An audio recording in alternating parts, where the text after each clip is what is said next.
जिस महीने में जो जो प्रदोष पड़े तो पड़ा करे, जब प्रदोष पड़े बन सके 1 बेलपत्र, बन सके 5 बेलपत्र, शमी पत्र, हरे मूंग,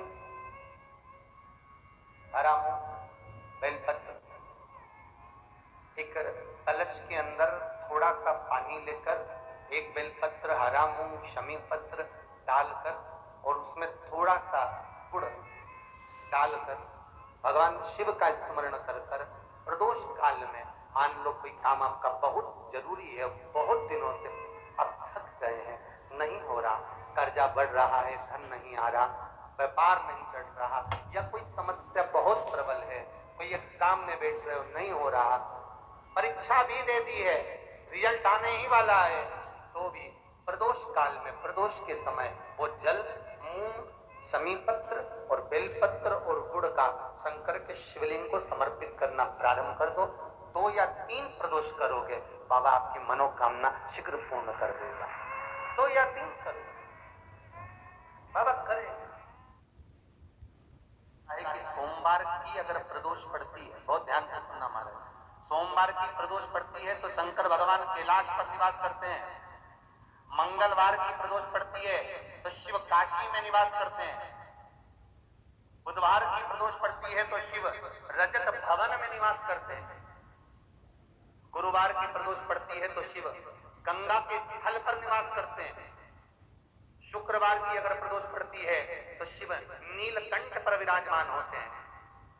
शनिवार की अगर प्रदोष पड़ती है तो शिव शमी के वृक्ष के नीचे रहते हैं। और रविवार की जब प्रदोष पड़ती है तो शिव बेलपत्र के पेड़ के नीचे निवास करते हैं।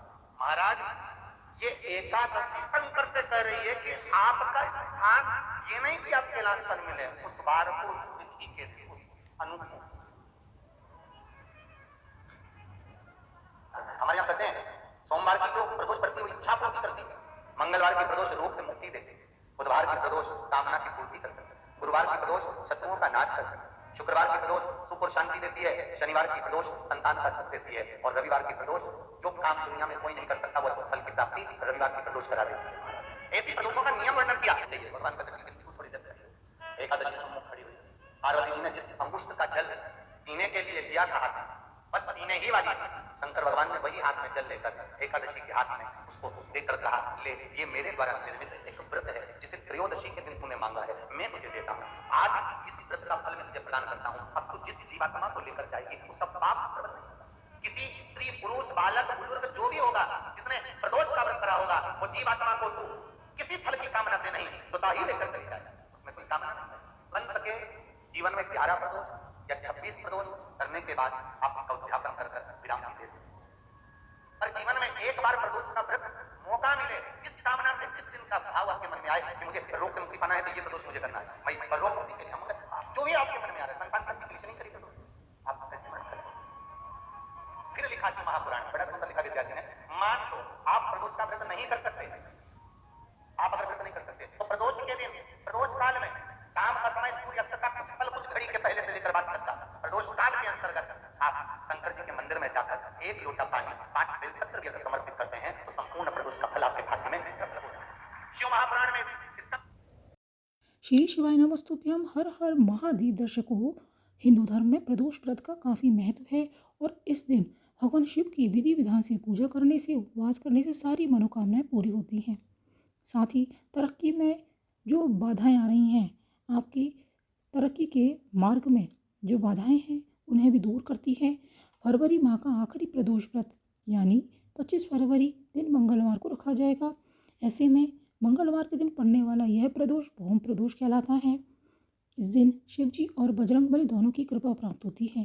तो फागुन माह की कृष्ण पक्ष की त्रयोदशी तिथि को पड़ने वाले प्रदोष व्रत की पूजा का नियम, मुहूर्त और महत्व आज हम इस वीडियो में जानेंगे। जैसा कि पंडित प्रदीप मिश्रा जी बताते हैं कि भौम प्रदोष के दिन जो व्यक्ति व्रत करता है वह रोग से मुक्ति पा लेता है। इस दिन शिव पूजा आप 6:18 से रात 8:50 के बीच में कर सकते हैं। यह प्रदोष काल का सही समय रहेगा। पूजा के नियम: इस दिन आप ब्रह्म मुहूर्त में स्नान कर लें, स्वच्छ वस्त्र धारण करें, शिव जी और बजरंगबली का ध्यान करके व्रत का संकल्प लें, इसके बाद आप पूजा स्थल को गंगा जल से धोकर स्वच्छ कर लें। पूजा स्थल को मंडप की तरह अच्छी तरह सजा लें। शिव जी और माता पार्वती की प्रतिमा स्थापित करें। हो सके तो 5 रंगों से रंगोली बनाकर एक दीपक जरूर जलाएं। आसन बिछाएं, पूर्व या उत्तर पूरब की तरफ मुंह करके बैठ जाएं। अगर आप भगवान शिव का जलाभिषेक करते हैं तो इस दिन संभव हो शिव मंदिर जरूर जाएं। शिव जी पर जल चढ़ाएं, बेलपत्र अर्पित करें और स्नान करके भगवान शिव की पूजा करें। शाम के समय प्रदोष काल में प्रदोष व्रत की कथा अवश्य सुनें और अंत में आरती करके भगवान को भोग लगाएं, प्रसाद वितरित करें। कि प्रदीप मिश्रा जी बताती हैं कि अगर आप प्रदोष के दिन एक चावल का दाना भी अगर शिवलिंग पर प्रदोष काल में अर्पित कर देते हैं तो आपके जीवन में हर तरह की समस्या दूर हो जाती है। आज के दिन शिवलिंग पर 1 लोटा जल, उसमें थोड़ा सा गुड़, बेलपत्र, शमी पत्र, हरे मूंग के दाने डालकर शिवलिंग पर अर्पित करते हैं तो आपके जीवन की जो भी बाधाएं हैं, मार्ग में जो बाधाएं आ रही हैं वे दूर हो जाती हैं, जैसा कि पंडित जी बताते हैं।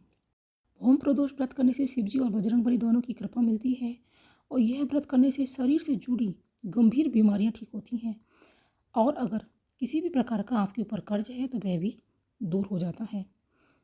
अगर आप इस दिन उपवास करते हैं तो मानसिक शांति मिलती है और कुंडली में अगर चंद्र दोष है तो वह भी दूर हो जाता है।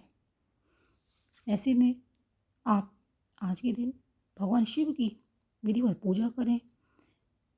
पूजा करने के बाद में पूजा में हुई गलतियों के लिए क्षमा प्रार्थना अवश्य करें। प्रदोष काल जो कि पूजा का शुभ मुहूर्त होता है, सूर्यास्त से 45 मिनट पहले से लेकर सूर्यास्त के 45 मिनट बाद तक का समय प्रदोष काल कहलाता है। इस दौरान जो पूजा की जाती है वह प्रदोष में पूजा शीघ्र फलदायी होती है। अब आपको आज किस बात का ध्यान रखना है कि इस दिन आपको साफ वस्त्र पहने चाहिए। प्रदोष के दिन शिवलिंग पर टूटे चावल नहीं चढ़ाएं। इस दिन तुलसी के पत्ते तोड़कर महादेव पर भी नहीं चढ़ाएं। इस दिन ज़रूरतमंद को दान देना काफ़ी शुभ माना जाता है। पूजा के समय काले नीले रंग के कपड़े बिल्कुल ना पहने। हो सके तो सफ़ेद, गुलाबी, लाल या हरे वस्त्र पहनकर ही पूजा करें।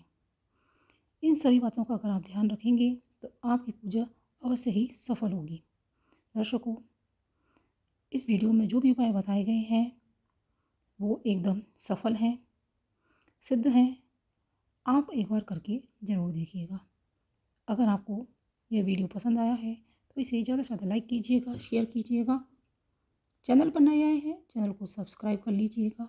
कमेंट बॉक्स में हर हर महादेव अवश्य लिखिएगा और बेल आइकन को ज़रूर प्रेस कीजिएगा ताकि वीडियो नोटिफिकेशन आपके पास पहुंच सके। कमेंट बॉक्स में भोलेनाथ का कोई एक प्यारा सा नाम अवश्य लिख दें। मिलते हैं एक नई वीडियो के साथ। श्री शिवाय नमस्तुभ्यम। हर हर महादेव।